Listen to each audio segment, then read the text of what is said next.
Alright, Spider-Man 2 is finally here, and it really was a spectacular ride.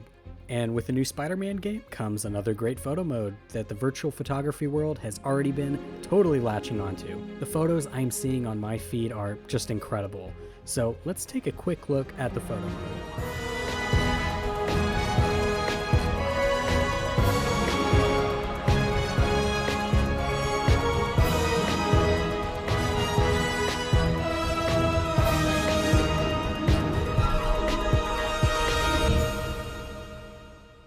So if you've already played Spider-Man 2, you'll have noticed that the photo mode really didn't change too much. In fact, it is odd that one of the most unique features was removed from this mode.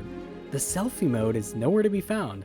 I really love jumping into this mode for a refreshing kind of shot that isn't really in any other game. I can't tell why this wouldn't be included, and I hope it gets added later on. I'm also bummed that there's no way to change the weather conditions. You know, in the first game you could change the time of day. Granted, it wasn't within the photo mode, but this is something that they could have expanded on for this game. I mean, come on, give us some day-night options and weather like rain and fog, but I digress.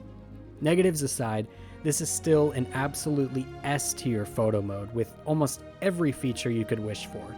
The lighting is as good as ever with so much modularity, it's sometimes overwhelming, and I really mean that. Sometimes I would honestly have to tell myself no when entering photo mode.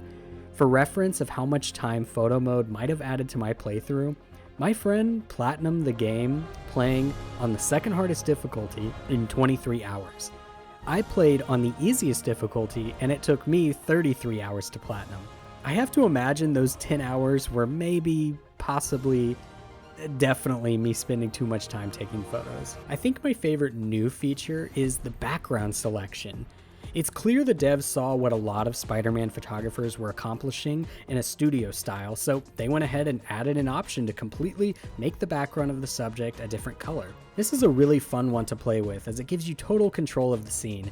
I also deeply admire that the devs created different poses for each playable character, even if it's brief. Like Mary Jane had a whole set of poses that differed from Peter or Miles. That's some really cool attention to the characters and shows Insomniac knows what its virtual photographers want. Every review about Spider-Man 2 has mentioned this, so I'm not going to linger, but the game is really gorgeous. The fidelity of each character model really helps in bringing the still shots to life, except Peter. I stand by it that this is an absolutely hideous character model, and I will never understand why they decided to make him this man-child buff Tom Holland wannabe. So ugly. Spider-Man 2 is another great game, and the photo mode will undoubtedly be used for literal years by virtual photographers. So, I guess all that's left to say is... See ya, chump.